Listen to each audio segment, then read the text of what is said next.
Olá, meu nome é Beatriz Ramos e eu vim apresentar o trabalho intitulado Novas ferramentas para divulgação científica e como essas podem ser utilizadas para a popularização de micro-organismos negligenciados. Antes de mais nada, é interessante a gente comentar sobre como os padrões de conhecimento e de acesso à informação passam constantemente por mudança, conforme novas invenções são compartilhadas. Então, por exemplo, quando se compara o acesso à informação que se tinha na década de 20 com o acesso à informação que se tem nos dias de hoje, a gente percebe que vem de meios muito distintos. Por exemplo, falando-se especificamente da divulgação da ciência, da divulgação científica. Na década de 20, essa se dava principalmente por meio do material impresso. Então, por exemplo, jornais, livros, revistas ou até mesmo programas de rádio. Mas, em geral, essa divulgação se concentrava nesse material impresso. Hoje em dia, esse material foi quase em sua totalidade substituído pela internet. É interessante que até mesmo quando se fala da divulgação de cientistas para cientistas, então, por exemplo, na publicação de artigos científicos, a gente vê um número muito grande de revistas eletrônicas hoje em dia. Então, até mesmo para compartilhar dentro da academia ciência, a gente percebe que houve essa substituição do meio impresso pelo meio eletrônico. A internet ela é resultado do processo de globalização e ela tem esse atrativo de ser um meio fácil, rápido e que atinge pessoas do mundo inteiro, pessoas muito diferentes, que em geral têm um acesso fácil a esse material. Então a internet ela acaba sendo muito atrativa, especialmente para se divulgar a ciência de grupos que são negligenciados, como por exemplo o grupo de micro-organismos. Digo grupos negligenciados no sentido de não serem muito conhecidos ou muito falados. Em geral, a gente observa essa tendência a se falar sobre macrofauna, animais que são mais carismáticos, então, por exemplo, baleias, golfinhos, tartarugas, leões, esses animais acabam tendo mais visibilidade e as pessoas conhecem mais, né? Esse sentido de negligenciados que a gente quis colocar é exatamente esse. Não são muito conhecidos. Os micro-organismos não são, de fato, organismos muito conhecidos pelo público leigo.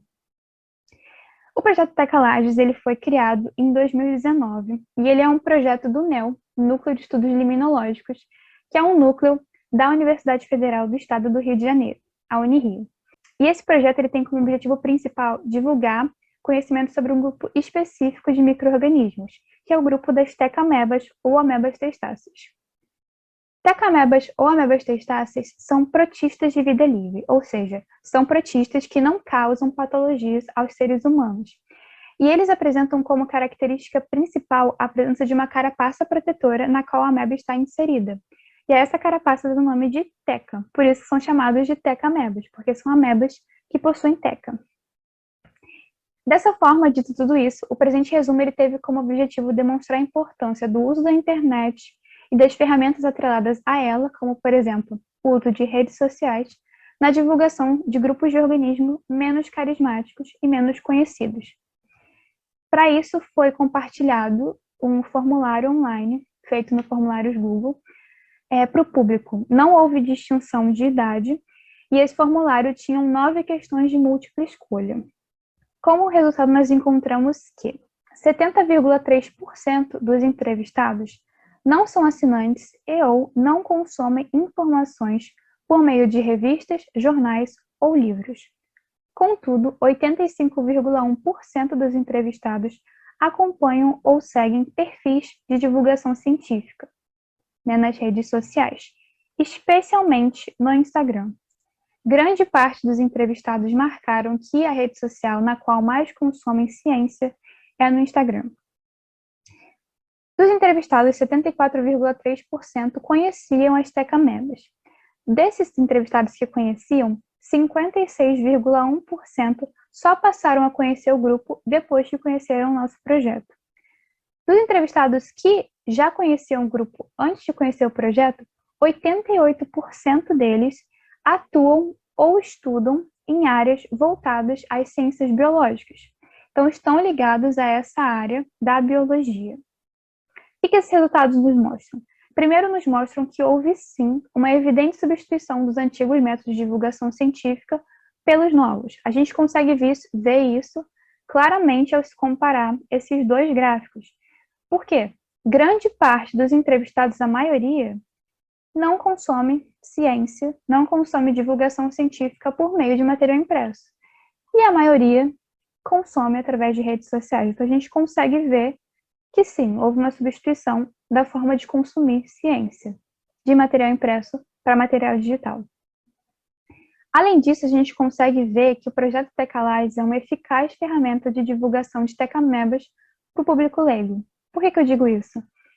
74,3% das pessoas conheciam tecamebas.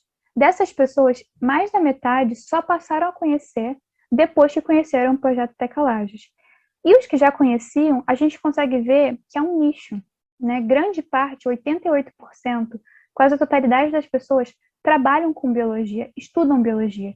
Então, tem um contato com esses organismos na sua graduação, na hora que estão estudando dentro da academia. Então, a gente vê que, saindo desse nicho, poucas pessoas conheciam. A maioria só passou a conhecer quando conheceu o nosso projeto. Então, a gente pode dizer, sim, que o projeto Tecalages é uma eficaz ferramenta na divulgação desses organismos, desses micro-organismos que são negligenciados. Então, a gente consegue concluir, né, como conclusão do trabalho, a gente chega aqui, pioneiro na divulgação desse grupo, integralmente digital, porque todo o trabalho do projeto, todas as postagens são feitas na internet. O projeto Tecalages se torna um exemplo de como a internet, como nova ferramenta para a divulgação científica, é útil, sim, na divulgação de organismos que são menos conhecidos, como os micro-organismos. Ser uma rede conectada, de fácil, expressivo e simples acesso, as mídias digitais se tornam uma oportunidade para a popularização desses organismos. E eu gostaria de finalizar até incitando, né, isso nas pessoas. É interessante ver como existe essa nova ferramenta e como ela pode ser usada para se divulgar cada vez mais a ciência, cada vez mais grupos não tão conhecidos da ciência, né? Então, a gente vê como é muito importante a internet, como ela tem um papel fundamental nessa divulgação. Aqui estão as referências. E, para finalizar, eu gostaria de agradecer pela atenção de todos, agradecer ao Simpósio de Divulgação Científica pela oportunidade de estar aqui conversando sobre isso, agradecer, claro, ao Unirio, ao UNEL, e especialmente a Tecalages, a toda a equipe, e enfatizar que Tecalages existe, estamos na internet, nós temos página no Instagram, página no Facebook, site, canal no YouTube, então é só pesquisar @Tecalages e procurar a gente por aí, que a gente está sempre fazendo esse trabalho de divulgação científica, e se vocês se interessarem, seria uma honra ter vocês por lá. Novamente, obrigada pela atenção e até a próxima.